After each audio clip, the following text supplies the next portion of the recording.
Ya, di video kali ini kita akan bahas tentang gimana cara dapetin direct visitor. Kemarin kita udah bahas jenis-jenis visitor ya, ada returning visitor, ada direct visitor.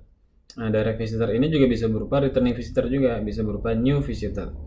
Nah, gimana sih cara dapetin direct visitor? Oh ya, jenis visitor yang disukai sama Google itu returning sama direct. Ya, udah itu nanti bisa dilihat di video yang lain. Gimana cara dapetin direct visitor?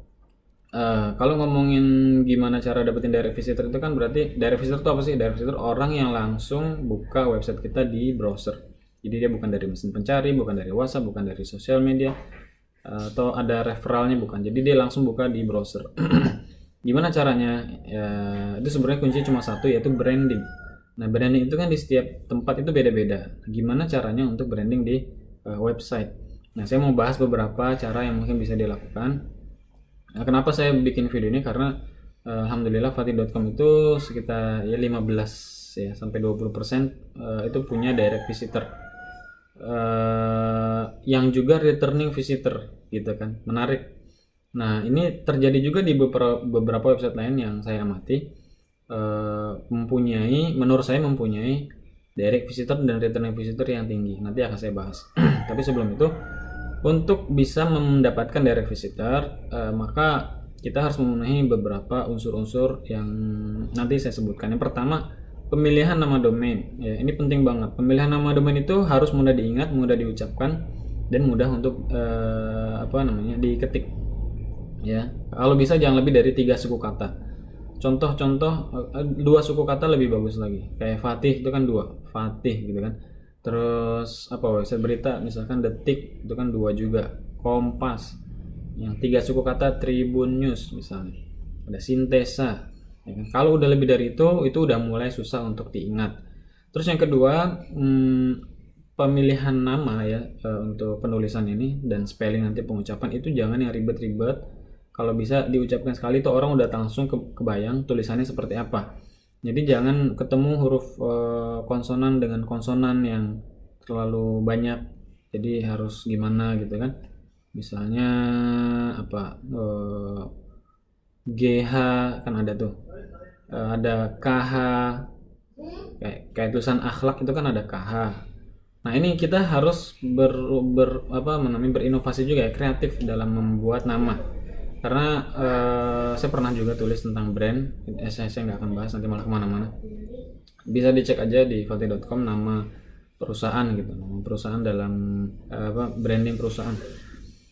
Pemilihan nama jangan ada karakter-karakter kayak strip ya, dash, angka, terus yang emang itu bukan bagian dari brand.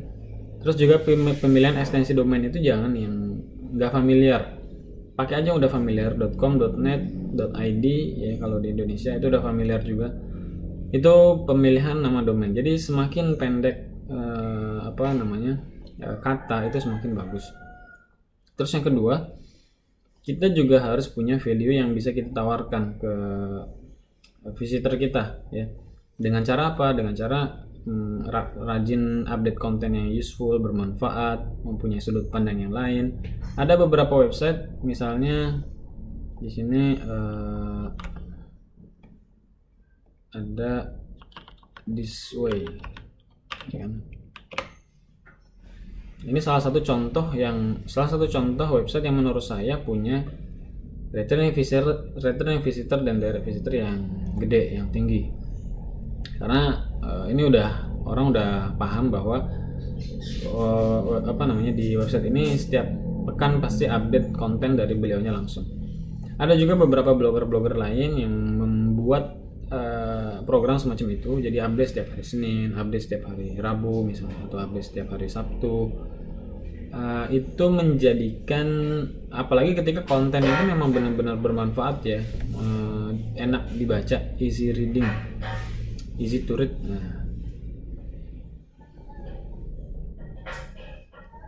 Wah, ini update tiap hari nih, 3-4 ini malah the best nih. Ya begitulah ya. Jadi kalau memang punya value yang bisa ditawarkan ke visitor, ya dibuat aja gitu. Terus juga kita harus rajin mengupdate hal-hal yang useful di berbagai macam channel yang kita punya, di Facebook, di sosial media. ya, di Instagram, di WhatsApp dan seterusnya. Itu bagian dari repetisi sebenarnya kalau di ilmu branding itu. Jadi perlu untuk pengulangan. Ketika kita udah memenuhi variabel yang pertama tadi, nama websitenya itu gampang, nama domainnya itu gampang, ya pendek, pengucapan yang mudah, penulisan yang mudah. Nah, proses repetisi ini menjadi penting. Ya supaya orang jadi inget, jadi tahu, oh ada website ini yang tulisannya karakteristiknya semacam ini, tulisannya menarik untuk dibaca dan seterusnya. Itu cara dapetin direct visitor melalui brand. Ya ini salah satu contoh websitenya. Termasuk juga walaupun kayak misalkan fati.com itu nggak rutin update ya, saya juga bingung kenapa ada aja orang yang datang di fati.com, returning visitornya itu lumayan tinggi, direct visitornya juga lumayan tinggi dibandingkan website-website saya yang lain ya, yang memang mengandalkan search engine sebagai sumber traffic utama. Kalau fati.com itu yang website utama ya, itu nggak ada keyword-keywordnya sama sekali. Kemarin kan udah saya tunjukin juga. Ya jadi seperti itu untuk direct visitor. Intinya kita harus punya value yang mau kita tawarkan kepada visitor. Orang nggak akan datang kalau dia ngerasa nggak ada value yang bisa didapat. Saya dulu waktu masih rajin banget nulis konten-konten pribadi di fati.com, itu saya juga punya beberapa blogger-blogger yang jadi referensi saya, yang dulu pada masa itu juga konsisten update konten yang menurut saya bermanfaat, walaupun itu cerita-cerita pengalaman pribadi dia ketika datang ke sebuah tempat, tapi dia memberikan sisi-sisi lain yang menarik untuk dibaca, untuk dipelajari. Nah belakangan beliau-beliau itu, blogger-blogger itu udah sibuk juga dengan dunianya yang baru, dengan keluarga, dengan kerjaan, kesibukan yang lain, sehingga update-nya menurun. Ya udah, saya juga dengan kesibukan saya sekarang, saya udah nggak buka-buka itu lagi, web mereka lagi. Jadi ini penting untuk dijaga juga. Sebenarnya juga masukan buat saya sendiri untuk rutin ya update di website seperti itu. Mungkin itu aja sih sedikit pengalaman tentang direct visitor, yang mana di fati.com ini memang punya sedikit lebih banyak dibandingkan website-website saya yang lain.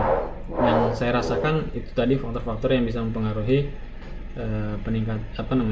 adanya atau besarnya direct visitor ke website kita.